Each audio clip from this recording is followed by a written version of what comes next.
everyone, Sarah Westerway here, Master Practitioner with Healing Solutions.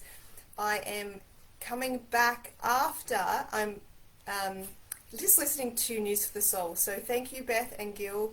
We have a huge day here at Healing Solutions, lots going on. So first of all, if you didn't hear News for the Soul, it's just finished, and I will pop the link to that in our Facebook page. So get online. It was very authentic this morning. They have just say goodbye to their beautiful dog Ellie. So we are sending you lots and lots of love, and we know that animals impact our lives in all different ways and the most significant ways. So we are thinking about you, Beth and Gil, during this time, and we know that Ellie, Ulani and Nani are all looking down at you going, thank you for being the best parents ever. So I just wanted to say we're thinking about you this morning. So welcome to Facebook Live. I am here in my office this morning because there was some crazy noise out there, so I had to do a quick dash into my office. So I didn't want to be listening to, I think there's a chainsaw outside, so I've just moved into my office. But this is where all the action happens. So this is where I talk to you if you're a client of mine, and I talk to people on the phone all over the world from this spot right here. So I do all my work in my office here. The sun is shining beautifully this morning, so the sun's in. I've opened up the doors and windows, and it's just beautiful. So this is the spot where it all happens. Now this morning I wanted to talk about some terminology that we use with Healing Solutions. So sometimes so maybe you've never had a Healing Solutions session before. I will give you some information about how to do that in a little bit. But sometimes you might have had a session and there is some terminology that you might have heard that you might be a little bit confused with. If that at all happens, make sure you contact your practitioner or get on Facebook and ask us some questions about that. But I just wanted to go through some today. It's going to probably be a two-part series because there's so much that we cover, but I just wanted to go through some of the terms that you might hear and just explain what they are. So another shout out to my little son who's just turning 4 this morning. So it's not going to be very long because I'm going to go spend the day with him. He's very excited to be turning 4 today. So let's get into it. Okay, so the first term or thing that you might hear us say is we ask the client to say, I want to be healthy, I want to be sick. Some clients, some practitioners won't say, I want to be healthy, I want to be sick. Some will just say, I want to be healthy. So if you hear, I want to be healthy, I want to be sick, what we're asking is your polarity reversed? So we know that you don't want to be sick. So some people, when we say, can you say, I want to be healthy, I want to be sick, they say, well, I don't want to be sick. It's just a test for us, and it's just, we know that your higher self wants to be healthy. So when we say, I want to be healthy, that should test strong. When we say, I want to be sick, that should test weak. So we know that if it's anything different from a strong weak, then we know that there's polarity reversal. So it's just a statement we're testing. We're just trying to figure out whether you're reversed or not. So then if we do test anything different, we will figure out if your polarity is reversed. We can bring that back online for testing.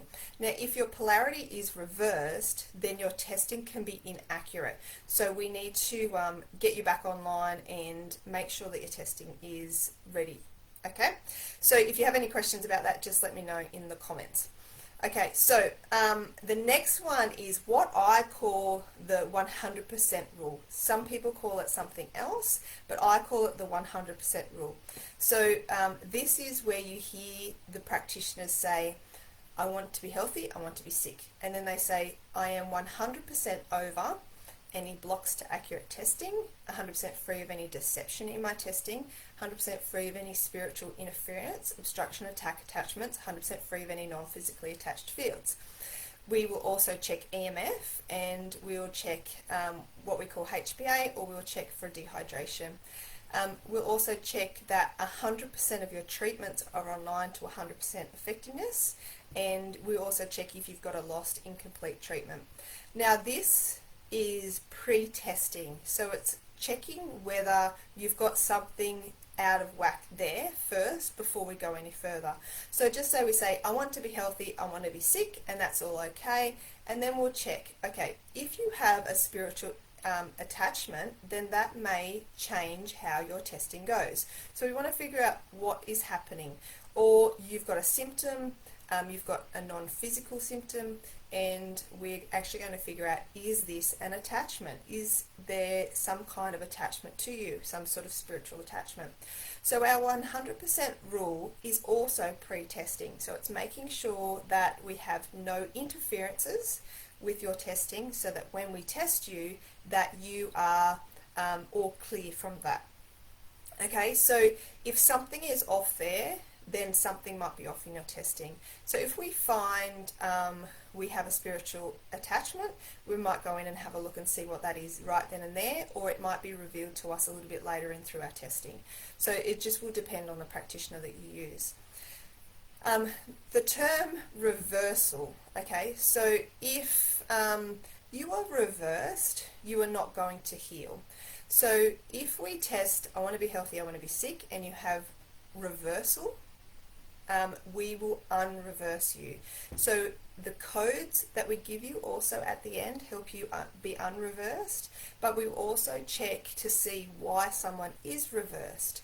So that is our meridians. So we have, we're like batteries. We have a north and south, okay? And if that isn't flowing in the direction it should, then that is when we don't heal. So we get that back online. So there's lots of things that will cause reversal. It could be toxins and pathogens. It could be dehydration.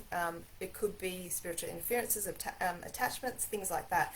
But what we do is we check to see if you are reversed. Okay, so reversal is finding out whether you are reversed, bringing you back into alignment, so stopping the reversal and getting you ready for testing. Okay, so what is it that is causing this reversal in your field? The next thing you might hear is us testing all different types of toxins. Now we classify our toxins into 4 categories. We call them ingestants, so anything you eat, anything that is consumed or goes into your mouth. Contactants, anything that touches your skin. We have injectants, anything that pierces your skin, and we have inhalants, so anything that you breathe in. Okay, so those are our 4 categories of what we call toxins. So toxins are those categories, and then in between each of those categories are different things. So an inhalant could be perfume, it could be your body wash, it could be your laundry detergent, but an inhalant could also be dust and mold and things that are in the environment, you know, any kind of allergens in the environment as well. They can act as an inhalant. So we are then specific about toxins. The next one is pathogens. So pathogens are things like viruses, bacteria, protozoa, parasites, mycoplasma. We classify unknown pathogens, biofilms, molds, yeasts, fungus, candida, mycotoxins. So mycotoxins come from mold. And then we also test what we call hidden pathogens. So we test, so hidden pathogens are a little bit sneaky, and we have different touch points to reveal hidden pathogens. But we test all the range of pathogens to see if your body is harboring.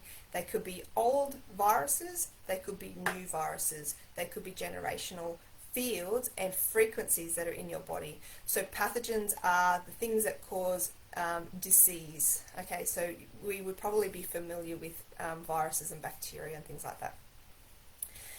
Our next one that we look, you might hear, is the word curtain. Now, curtains in our body are blocks to healing.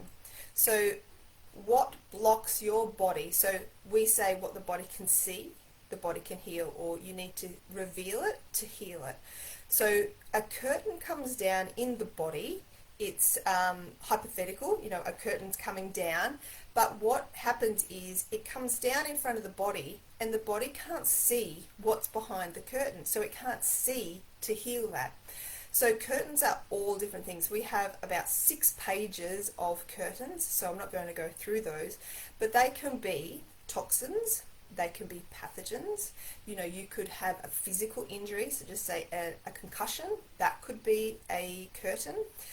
It could be from last week, it could be from last year, it could be from 10 years, 20 years ago, 30 years ago. A curtain can still be in the body regardless of time. It could be a non-physical curtain, and it could be something that has been a trauma to you. So at the age of 5, you went through a trauma, your body put up this curtain, and your body can't see behind that to heal that trauma. Okay, so it is something that we test for, and we find out, is there something blocking your body's ability to see, to reveal, to heal this? What is that? And when we show the body what these are, the body is kind of gets this aha moment. It's like, oh, okay, that's what's behind this curtain. I didn't see that before. So we reveal what is behind this curtain, and then your body can heal. So they're our main terms that we use. Frequency is what everything has frequency, and I've been through that through a live before. So everything has a frequency, and I think I use the term of a rock. So, you know, if someone swallowed a rock, we'd be able to find it as a physical foreign body. We'd be able to test the frequency of that. So the same way as we test frequencies for viruses and bacteria and any kind of curtains, we're looking at the frequency of something.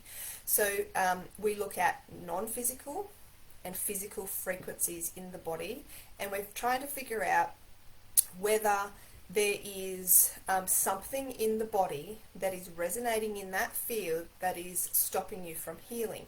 So we're looking at the frequencies of that. So sometimes you might hear a practitioner say, we have a virus field. Okay, so we found virus, and then you might hear them count, and they might say more than 1, more than 2, more than 3, more than 4. You might get even more than that, more than 5, more than 6, more than 7. We might get more than 10, more than 20, more than 30. So what we're doing is, for me, when I test the numbers, I'm testing the frequency numbers. It doesn't necessarily mean you have 30 live viruses in your body. It just means you have 30 frequencies, and I want to clear every single one of those. So I count, trying to figure out how many frequencies are in your body that we need to clear. This could be 1,000, it could be 100, it could be 10, it could just be 1. But I want to know how many frequencies you have so we can clear them. Some are old frequencies, some are new frequencies. So if you've got a cold, you probably have a new live viral frequency. So I want to clear that. But then there could also be some old viral frequencies from the past that your body hasn't cleared, and it's showing up so that your body can clear those as well. So we're trying to get rid of new and old frequencies. So the same way as a rock has a frequency, our bacteria, fungus, everything has a frequency. Our emotions have a frequency. We resonate at different levels based on how we're feeling, what our intentions are, and we can find that. And we at Healing Solutions have learned how to test the frequencies of all these different issues that are in our body and what we can find. Okay, so the next thing is we go through our, I'm going to do 2 parts to this. So we also go through our scan, and at the end you might hear us say we have 100% of the physical information to clear this now. So what we've done is we've gone through the body, we've looked for our toxins, we've looked for our pathogens, we've looked for our curtains, we've looked where is it resonating in the body, in our organs, glands and tissues, physically. What have we found physically? Have we got everything? Have we got 100% of the physical information? Now we use 100% a lot in our terms and when we're testing, because we don't want to just test we have the physical information, because we could get 51% and that would be the majority. So our body would say, if I said we have the physical information, yeah we do, we've got a fair bit of the physical information, but I'm not asking, unless I say 100%, I'm not asking for the whole amount. So we do ask, I do have 100% of this physical information. If I asked anything less, might get a yes, and I would think I've got the full field, but I don't. So we're checking, have we got everything on the physical field that we need? In this field, under this issue, for what this person has, do we have everything? We might get a no. So if we get a no, then we know we need to go back and find something. The body's saying, no, you haven't got everything yet. I'm revealing some more. We need to find a bit more to clear this. So we might go back and find out what that is. If we get a yes, then we ask, we have 100% of the non-physical information. So our non-physical things are, have we got all our emotions, our vows, beliefs, intentions? Have we looked at all the traumas that are contributing to this field? Have we got everything on the non-physical field? Have we found that attachment that we saw at the start? You know, is there a new attachment? Have we actually got the whole non-physical field? So we will test, have we found everything for this issue, for what your body wants to show now? Now, when you do another session, maybe something else might come up in that, but for the now, what your body wants to show you now, what your body wants to heal now, what is the priority, will come up, and we will get, yes, we have 100% of the physical information, and yes, we have 100% of the non-physical information for right now. Okay? Again, if you have any questions, just let me know. So at the end of our session, we will then ask, is it in the best and highest good for the client to have a new code? Now, if you've never done a Healing Solutions session before, we have information about what our codes are. I have gone through that in a past live as well, and we're going to do some more information about the codes. But if at the end we ask, is it in the best and highest good to have a new code? Now, if you are a new client, you're going to get a new code. If you are an existing client, you might have an old code, and we can pull all of this session into your code that you already have. So sometimes it says, your body says, no, you don't want a new code, the old one is fine. Sometimes it says, no, I actually do want a new code because this is a new issue, and a new code will heal me in a different way. So we might end up with all different types of codes, or we might end up with one that we can use over and over. It just depends on the person, it depends on the issue, and what the tester is, or the practitioner is testing. So at the end, we'll test best and highest good to have a new code, yes or no. We'll pull that into the old code, and then we'll ask, how many times a day is it in your best and highest good to do your code? So it might be, read your code 3 times through, 3 times a day. It might be, read your code 10 times through, 1 time a day. So it just depends on the person individually. So that's what the best thing about Healing Solutions is. We work on an individual basis. We do have what we call generic codes or universal codes on our website, and they're great. But when we do individual codes, it's for that person. So we're working on the individual, and I can probably guarantee that no 2 codes are the same. They will have certain touch points that are the same in it, so certain acupressure points that are the same, but the codes will be all different. Everybody will have a different code, I could almost guarantee. So then you will do your code however many times, and that will bring your body into a healing state. So that's it for part 1. I'm going to go through another lot next week of all the terms that we use in Healing Solutions. So if you have any comments, if you're watching live and have any comments, just pop them in below. If you're watching afterwards, let me know. If you want me to explain some other terms next week, just let me know, and I can get those onto my list as well. You can contact me at sarah@besthealingsolutions.com, or you can go to our website, www.besthealingsolutions.com, and up the top there's a session request form, and you can fill in that session request, and you can book in a session with me there. I'm also on LinkedIn, so if you want to connect that way, you can find me at LinkedIn, and if you need my details for that, just let me know. I'll pop them in the comments below. So I hope you have a great day. I'm going off to celebrate with a 4-year-old, which will be awesome, and I look forward to talking to you soon. Thanks, and see you later.